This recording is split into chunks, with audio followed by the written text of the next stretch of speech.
What's going on, guys? So since we're all kind of quarantined, I haven't been able to do a whole lot recently regarding any installs on the truck, but I'm going to do a little demo on how I do beef ribs, and then I got a new little smoker we're going to try out today.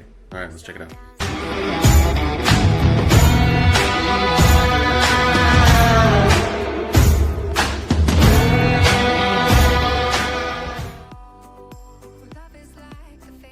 Alright, so we're going to start out with making a rub. These are the main ingredients. So you're going to need sea salt, paprika, chili powder, mustard powder, garlic powder, turmeric, ground cumin, and mustard. And then I have this Hawaiian spice. It's not really necessary, but it adds a little flavor. And then our secret ingredient is coffee. Sounds weird, but it's actually really good. Alright, so here we go.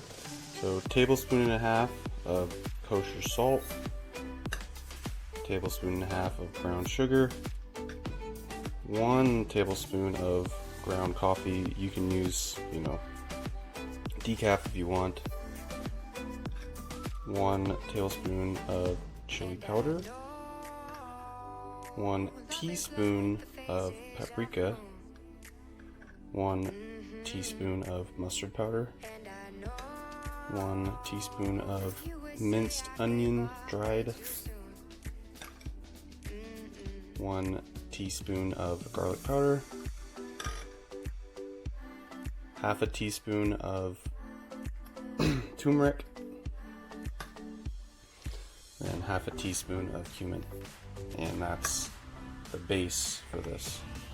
So that's what it's going to look like once you get it all combined together. You want to get any like the clods of like mustard powder and break them up with your fingers if you need to. You want to get this pretty well incorporated together. Yeah, and wash your hands. Alright, so these are grass-fed beef back ribs. So the first step you want to do, get some mustard. And all you're doing, this has vinegar in it. It does have it will tenderize the meat a bit, but really this is just to get a good, basically an adhesion for something to adhere the rub to the meat. This really helps with that. So once you get it all decent coat, you don't need a ton. You just want. And this is, I'll use this, this is enough for another batch or other meats and stuff, so you don't want to take your hand, dip it in the spices, and then spread it on here and then continue to contaminate it. So I like to just take this like this and kind of pour it on. And you want, a pretty good amount. There's not a lot of salt in this rub, so you can go pretty heavy.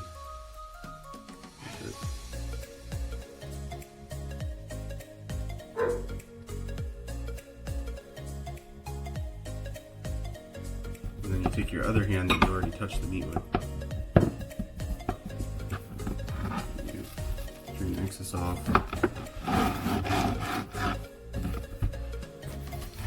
The other side's mustard. I mean, there's not a lot of meat on this side, but I still like to season the whole thing.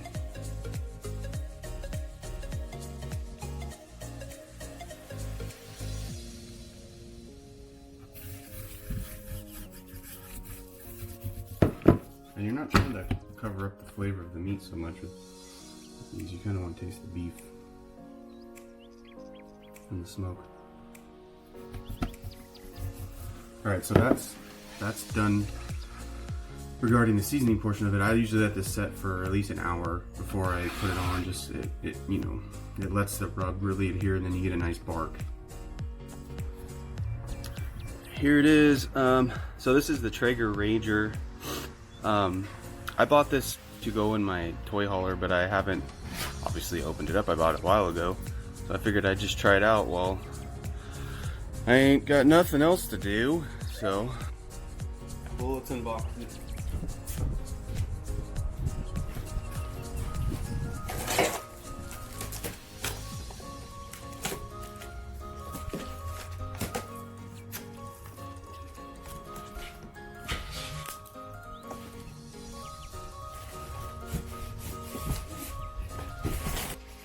guess I'm just gonna set it up right here. So I mean, I have, you know, a full-size Traeger, and I have, you know, a Napoleon Prestige Pro barbecue. This is just more like a, it's like really like a portable, you know, portable smoker. Thought it was a pretty cool idea. So yeah, let's open it up.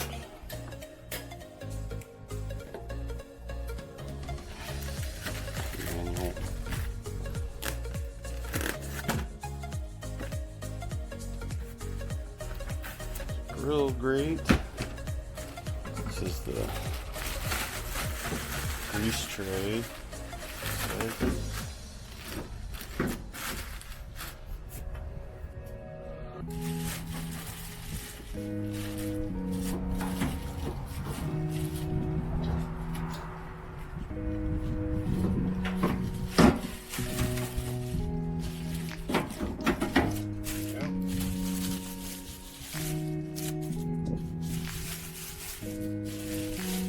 So if you're familiar or unfamiliar with most like pellet smokers, you know, you have a catch tray where you put, well, not a catch tray, but a loading box, pellet box, and you load all your pellets in. There's an auger down in there, and as it spins, it pulls pellets into this little hot plate area, and then it'll regulate the temperature of the smoker with air.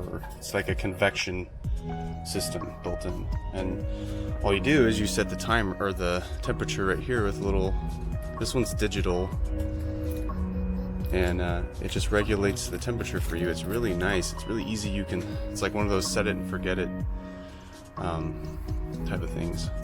So it has a little handle. I just, you know, you just have to screw it in from the top. So this one comes with a grill and a griddle. So I mean, if you want to cook eggs or, you know, bacon or pancakes, stuff like that, you know, and this thing does get pretty hot too. It's not just a smoker. You can use it for high temp cooking burgers and, you know, steaks and all kinds of stuff.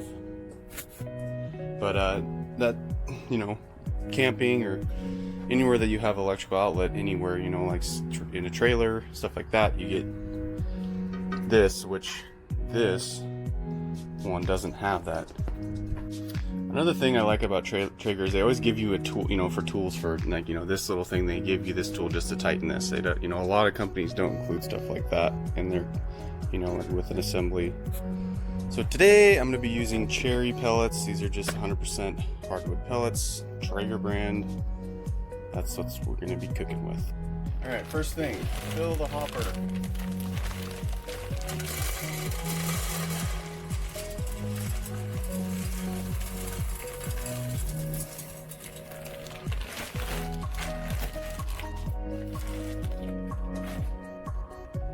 For initial firing, you want to remove the grate and the grease tray, and there's also a little catch can in the back.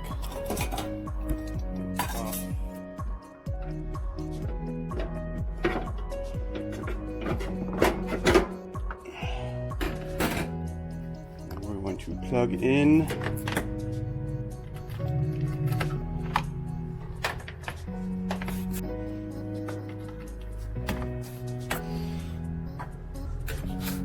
so we're full of pellets. Now we're going to turn it on. There's a little switch right back here. Great.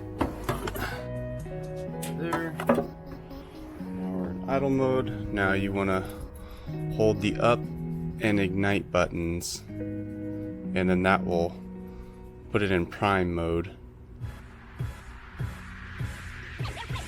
And that's going to basically push all the pellets into the auger. So it's been about 2 minutes, so it's starting to come, the auger's starting to rotate out pellets enough. So once this gets enough in contact with the heating rod, we'll do reverse. We'll press, you know, hold down the prime, the up, and the ignite button, and it'll take us out of prime mode, and then we can set our temperature, and then we can start the seasoning process. You can always speed this up by just going like this, because you know it's already got plenty of pellets inside the auger already. Alright, so I just dump a little more in there. Now we're going to hold these two, Now we're in cook mode. Alright, so we want to set it all the way up as hot as it goes. The reason is because there's all kinds of, you know, maybe chemicals or just coatings on this to prevent it from rusting, and you don't want those in your food. So now we're at 450, we're going to hit ignite. Now the fan kicks on. So now we're going to put the grease tray back in. You want to season all the metal components and make sure that they don't have any. You want to cook off all the, you know, the stuff that you don't want in taste. So close the lid. Let that run for 30 minutes. This model actually, or I don't know, every model I'm assuming comes with a meat probe thermometer. So you plug it into this port here, and then it'll display your temperature of your Traeger and your meat. You can toggle between the two. I'm not even going to be using this today because there's not enough, not really in any area. I'm just going to go by time and feel.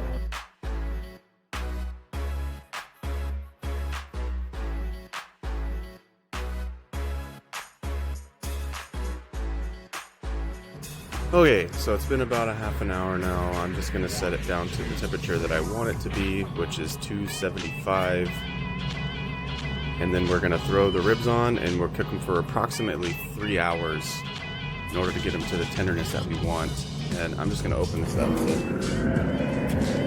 to help with bringing the temperature down.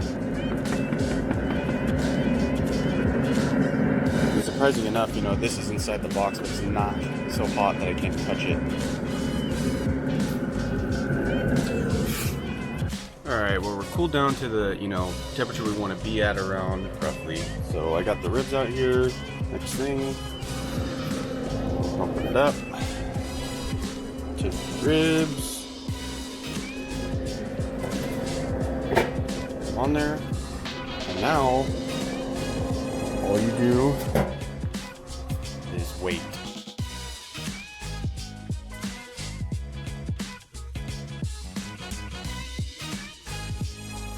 Alright, so it's been about 2.5 hours. I just now turned this up to 250.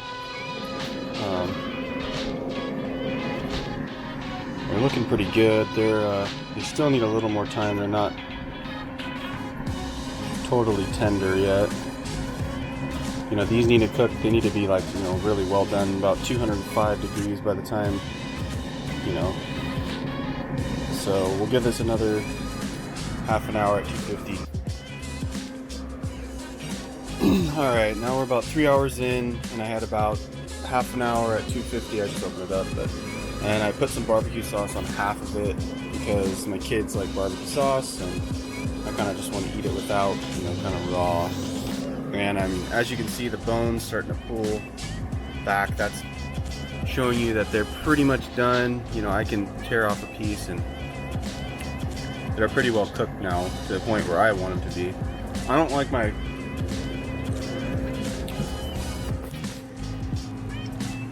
my ribs fall off the bone. I like to have them some chew, but you can see it's pretty cold out.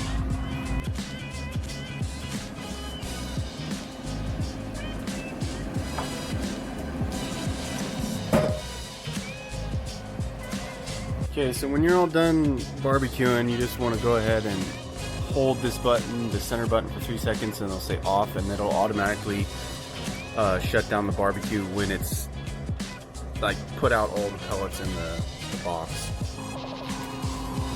So piece off. It's got a nice smoke ring on it.